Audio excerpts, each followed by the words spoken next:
gorgeous, and a very happy drugstore December to you. In today's video, we are talking all about mature skin, and I have some makeup tips that are centered on those of you who are over the age of 40, pushing 50, 60, 70, and upwards from there. Now, mature skin is a little different than younger skin.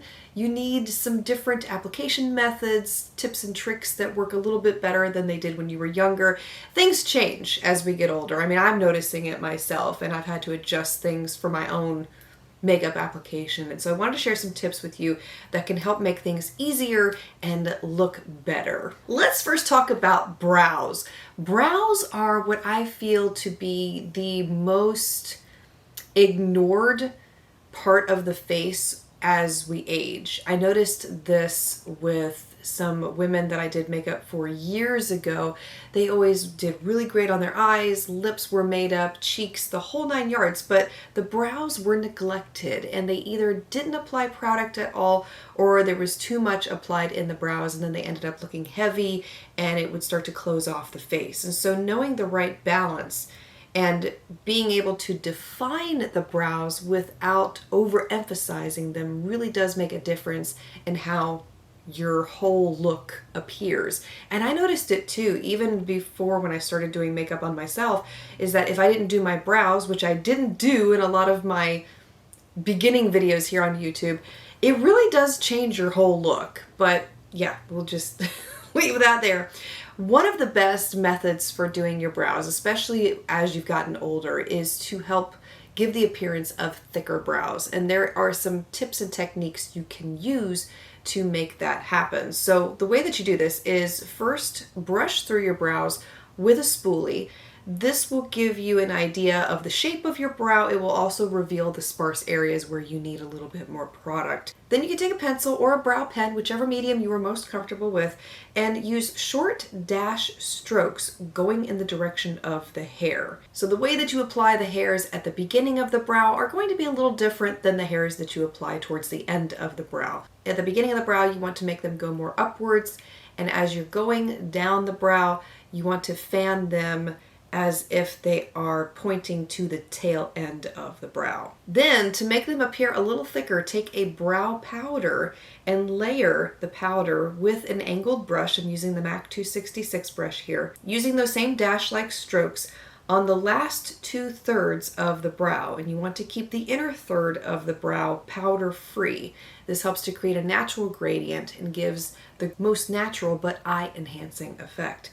And then finally, after you've done that, take a spoolie and brush through the brows to blend the product and disperse it evenly. And don't be afraid to experiment when it comes to brow products. Try pomades, gels, pens, pencils, powders, whatever works for you, but I do find that layering the products does help to thicken the brows and add more definition. Primers! This is something I have to teach myself.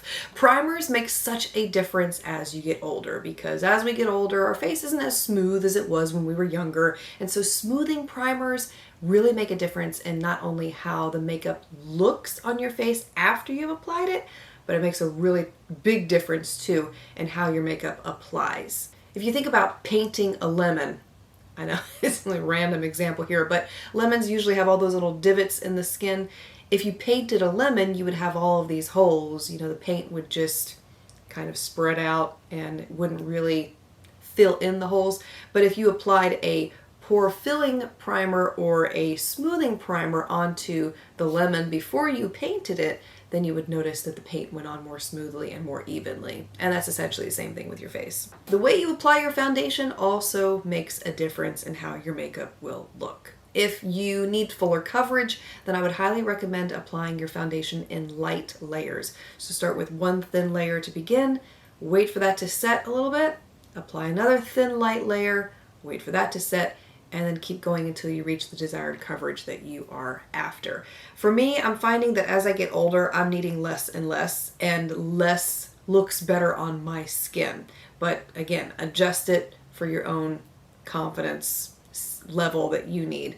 The other way that you can apply your foundation that I've noticed does make a difference is using a brush and a sponge. So the first thing that you do is you stipple the foundation on with a brush around the face. I'm using a brush here from e.l.f. This is their Complexion Duo brush. And once you have all those little tiny dots all over your face, then take a damp sponge and press the product into the skin. And this will create a seamless finish. This is a method I started doing out of wanting a more even level of coverage, and it really does work, because before, what I would do, you know this, I would just take the sponge and move the product around the face, but when you use the brush to do it first, it really creates more of an airbrushed, even look. But let's talk about the under eye area, because this is another area of the face, especially as we mature and get older, that either makes or breaks your entire look. And at this point, I personally cannot get away with not color correcting. And so if you notice that dark circles under the eyes are plaguing you and concealer alone will not cover it, color correctors are something you should absolutely consider adding into your makeup routine. And there are a variety of different colors to choose. If you have light to medium skin, you want to go with a peach color corrector for the best cancellation properties. If you have a darker skin tone, you can go with a darker peach shade. If you have olive toned skin, pink is going to be your color corrector. Now, some that I have to recommend to you if you're interested in a recommendation, I really enjoy the Neutrogena one. That's what I'll be using in the up close example I'm showing you here. This is their color correcting concealer in the shade peach. They do also have a deep peach shade if you have a darker complexion. If you're looking for a pink color corrector, I would highly recommend NYX. They have a great line of color correctors on hand. Graftobian also makes a really excellent pink toned corrector that I will try to have listed for you below in the description box. You know, with color correctors, you always need to apply a concealer on top, so they're not something that you just want to apply on the under eye area and leave it as is. But when you're applying your concealer, the way that you're applying it also does make a difference. So instead of putting it on and then blending it in immediately, apply it to the under eye area and then let it sit there for at least 45 seconds before blending it in. This gives it time to warm up to the skin's temperature, and it will create a thicker texture that blends more easily. And I've also noticed that it decreases the creasing.